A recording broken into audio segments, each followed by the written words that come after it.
the difference now, as we get into Hosea, we are going to be talking about what? We're talking about Hosea and Gomer. We're talking about her adultery and Hosea's long-suffering and his rachamim, his mercy. And of course, this is Yahweh and Israel, respectively, the golden calf adultery, Israel's later divorce, and the eventual reunification. That is what this is talking about. Note the direct connection between the latter-day nations and the house of Israel, or Ephraim, of Hosea chapter 1, verses 8 and 9, and chapter 2, verse 23. In fact, why don't we just turn to Hosea chapter 2? Turn with me to Hosea chapter 2, because that is what Paul is referencing. In fact, you should just read through the whole book of Hosea. But for time's sake, let's go to Hosea chapter 2. Say ye unto your brethren, Ami, and to your sisters, Ruhamah. Plead with your mother, plead, for she is not my wife, neither am I her husband. Let her therefore put away her whoredoms out of her sight, and her adulteries from between her breasts. The adulteries between what? Jerusalem and Tel Dan. All the way from the central, all the way up north. All of those adulteries between her breasts, that's what's happened both in Judah and in Israel. But Israel I shall divorce, because they doubled up on the golden calves. One wasn't enough for them, they had to go for two. Now let's go to verse 23 of Hosea.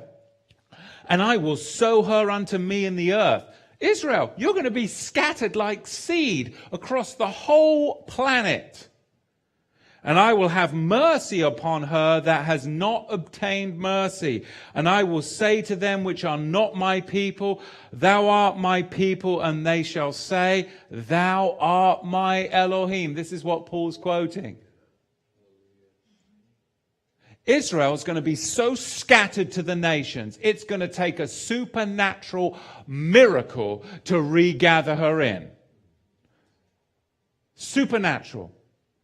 And we know what that supernatural miracle was. It was 3 days in the belly of the whale.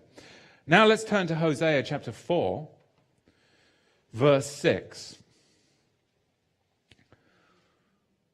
My people are destroyed for lack of knowledge. Because thou hast rejected knowledge, I will also reject thee.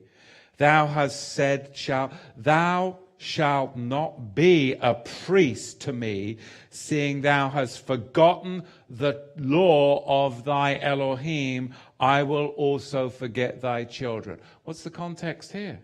Thou shalt be no priest to me, seeing thou hast forgotten thy Torah of thy Elohim. What part of the Torah allowed you to be a kingdom of priests and a holy nation? You broke the covenant.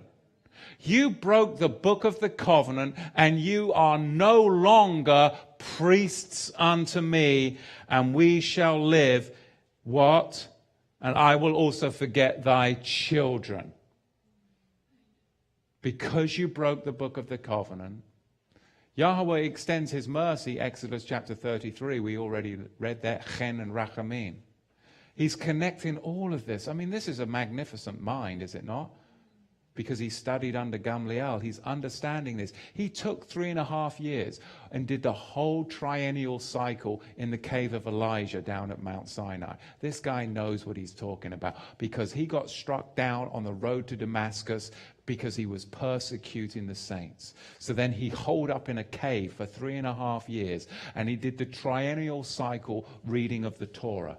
For 3.5 years, he read through that whole Torah on a 3.5-year cycle, which is what they were doing back in the day, to get the revelation of the book of the covenant and the book of the law, paradigm shift. And now he is what? Telling you exactly what's happened Yahushua has now established the regathering of Israel, that they who are no longer priests because they broke my law, they broke my covenant, which allowed them to be priests, but I always set up my mercy, chen and ratzon, Exodus 33, that it would always be about being hidden in the cleft of the rock, that when you fully see my face through the one who comes in my name, Yahushua, then I will return the whole house of Israel, and you shall be a church of nations, Exodus chapter 28. It's a rebuilding and regathering of the whole house of Israel to be a what? Holy nation of priests. Look what he says. This is amazing stuff. Go down to Hosea chapter 6 now and verse 1. Come and let us return to Yahweh, for he hath torn. What did he tear? He tore the kingdom out of whose hands? And he gave it to another nation. Remember the garment of Jeroboam, and it was torn into how many pieces? 12 pieces. 2 to the south and 10 to the north. I mean, this is amazing. Come and let us return to Yahweh. The only way you're going to return is when that garment is sewed back together as a one-piece priestly garment that is not ripped. Even if the soldiers try and cast lots for it, they'll decide not to tear that garment because it's a priestly, high priestly garment, and because it's not torn, you'll have the restoration of the Melchizedek kingdom priesthood in Yahushua, the one who hides you in the cleft of the rock. I mean, it's everywhere. I mean, for he hath torn and he will heal us. He has smitten and he will bind us up.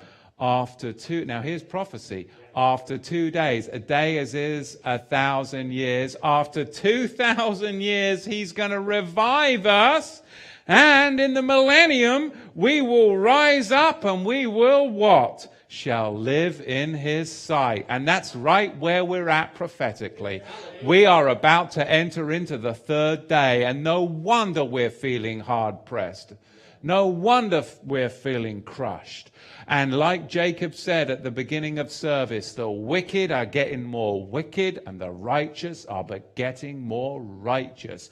But there's a polarity shift. Look at Hosea chapter 8, verse 1. Set the shofar or the trumpet to thy mouth.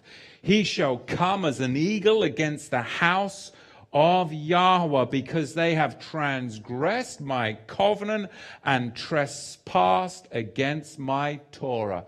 Of course, the context is they trespassed and broke the book of the covenant Torah. This is about the regathering. This is not about a New Testament only church, because there's a warning to that theology. And that is found in Matthew chapter 7, verse 21. Turn with me there.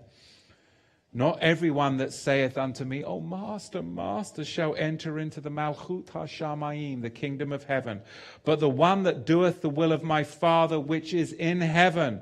Many will say to me on that day, O Master, Master, have we not prophesied in thy name? Have we not cast out devils in thy name, and done many wonderful works? And then I will profess unto them, I never knew you. Depart from me, you workers of iniquity. Anomia, without nomia Torah. Covenant Torah. You're not in the covenant. You're not being faithful to the covenant which was given to Abraham, Isaac, and Jacob, Israel. And they were never given the book of the law. They never saw a Levite priest. This is about the reunification of the whole house of Israel. Look what Matthew chapter 8 verse 10 says. For I am a man under authority. The centurion says, having soldiers unto me, and I say to this man, go, and he goeth, and another, and he come, and he cometh, and to my servant, do this, and he doeth it, do that, and he doeth it. When Yahusha heard it, he marveled at this man, and he said unto them that followed, verily I say unto you, I have not found so much great emunah, faith, not so much in all of the church, Israel. And I say unto you that many shall come from the east and the west, here's the regathering, and shall come and sit down with the Pope, no, with Abraham, Isaac, and Jacob, which is Israel, in the kingdom of heaven. But the children of the kingdom shall be cast out into outer darkness. There shall be a great weeping and a gnashing of teeth. This is the regathering of the elect, the regathering of Israel. This is so powerful. And he connects this prophecy all the way from Hosea forward into Romans chapter 9. And now let's look at the 27th verse of Romans chapter 9. And he finishes up now. Isaiah also cries out on behalf of Israel. Though the number of the children of Israel shall be as the sand of the sea, only a remnant shall be saved. So the remnant isn't Judah, but the remnant is always Jacob, Israel, regarding the prophecy of regathering. Regarding the prophecy of regathering, it's always Yaakov, Jacob, because it was established that Jacob would be the church. Genesis chapter 28. Genesis chapter 28.